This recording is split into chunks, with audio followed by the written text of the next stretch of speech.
Hello, young man. Hey, how are you doing, sir? How is it going? Good, how are you doing? I'm pretty well. Thank you for taking the time. No, I'm sorry you didn't have more time to spend. Been busy keeping up with the job after graduation. How did school go for you? Well, good. Got me to here so far. Okay. Let's do this. What do you got for me?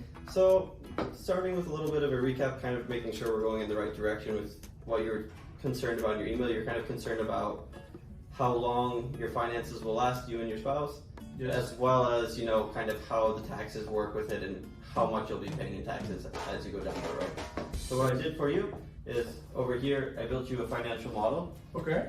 And what we're gonna do is I'm gonna just run it really quick and show you how this model will work for you. So first, we'll just put in the state. So we'll say MA for Massachusetts or CA for California.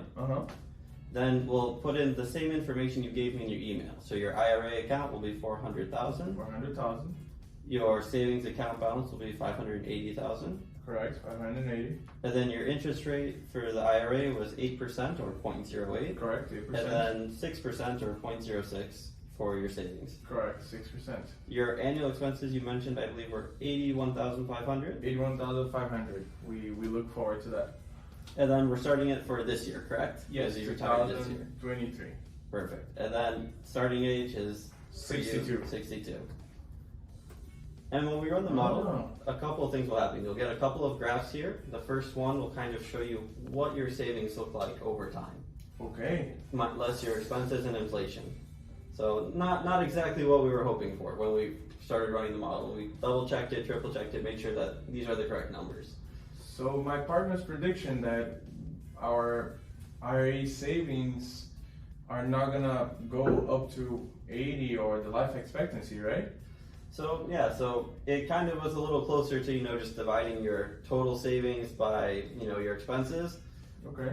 And this is kind of what your taxes would look like. And what we'll see is that right around when you're 69 is when your savings run out, and that's where you have to withdraw from your IRA.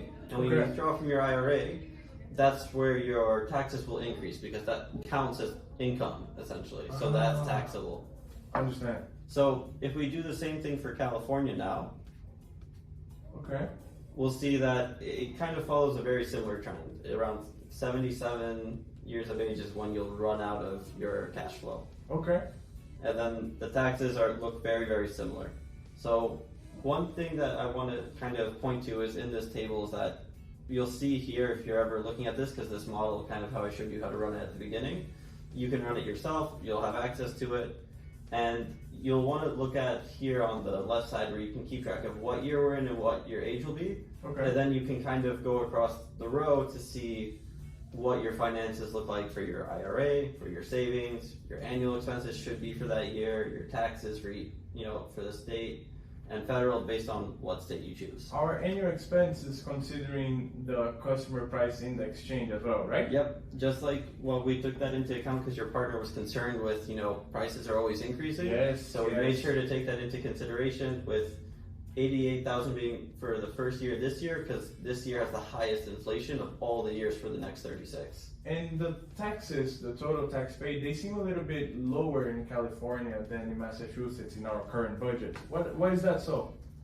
So for the current budget, your taxes will be a little bit lower currently because you're only getting taxed on your interest as of now. So because your interest is right now only projected to be about 35,000, a little less than 35,000 for your first year. Okay. That's only 35,000 income, and therefore the taxes accordingly will be much lower.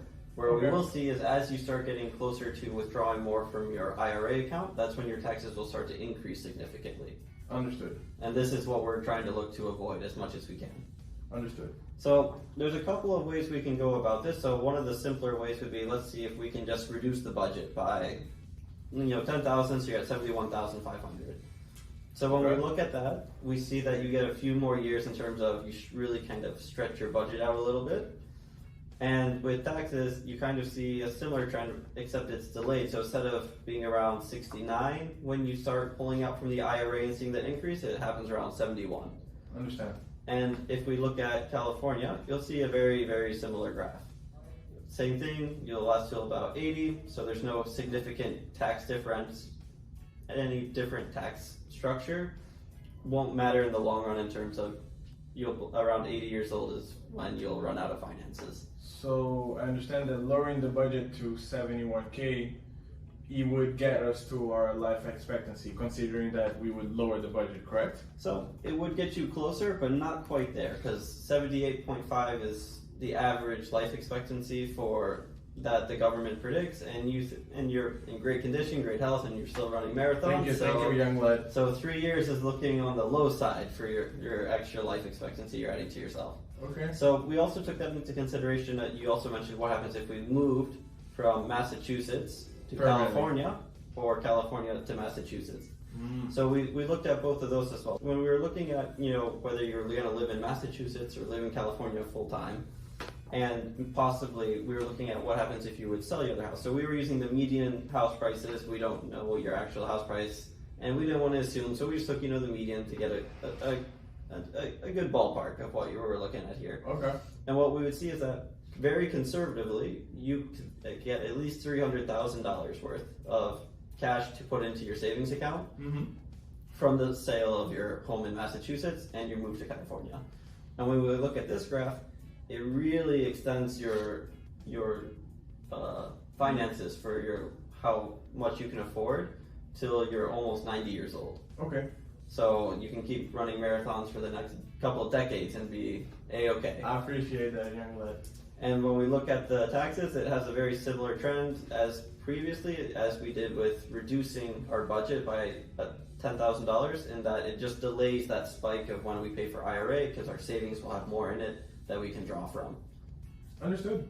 So we have more money in the savings from the selling of the house, correct? Exactly. Okay. And now if we're going to look at it from the other way, if we would sell a California home and move to Massachusetts, and you'll be closer to your family full time.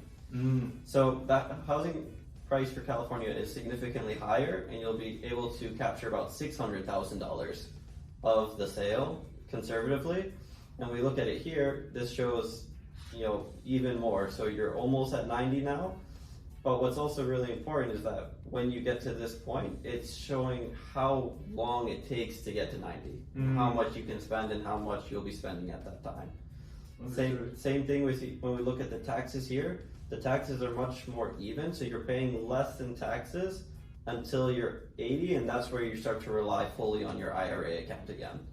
But it definitely, because of the extra sales from California, it puts a lot of revenue into your pockets and lets you, have a much more. Having a bigger balance in our savings account would contribute to having the required minimum distributions taken only when we're 73, because we would have enough cash, correct? So you'll actually be required by the federal government to start taking minimum distributions at 72. So that's why we'll see on this graph that at 72 you'll have a little bit of a bump, because that's the required minimum distribution that we're forced to take by the government. Understand. And that is taxable, so that's why our taxes do increase a little bit. But as we see, it still is almost another 10 years, maybe even a little more, before we actually start getting taxed more, because we don't have to take out more than that minimum distribution. I understand. So those are the simplest ways that are the most efficient in terms of, if you and your wife are ready to get in that vacation mode, it's the best way to just, all right, sell up one of the two houses and permanently reside in one of the others will greatly increase the chances of you not outliving your means. And then when we also, another idea that is possible, but we haven't really run the model to calculate all the different possibilities, are for renting your home. So in Massachusetts, we have around $3,000 per month if you would rent your home, which is $36,000 in income, which would help with a lot of the inflation and costs that are always incurring. I understand. As well as, making it more of an asset rather than a house that's just sitting there that you're paying property taxes on. So I understand that if, for instance, we were to reduce our budget from the 81,500 to 71,500, and we were to rent one of the houses, we would be able to have enough cash flow to maintain our current lifestyle, correct? Yes. Okay. So that is another way you can look at it. The one thing we don't know is we don't know specifically how this would apply to your house. It could be more, it could be less. That's just something that you'll have to figure out, and I can help you figure out. I would just need more information from you. And if that's all at the time I have right now. Is there anything else I can do for you? At the moment, no. I will contact my spouse and we're gonna discuss over the good insights you were able to bring us. We'll be in contact, and thank you very much, young man. I see that school was very good for you, and thank you for your insights. Thank you. Have a great day, sir. You as well.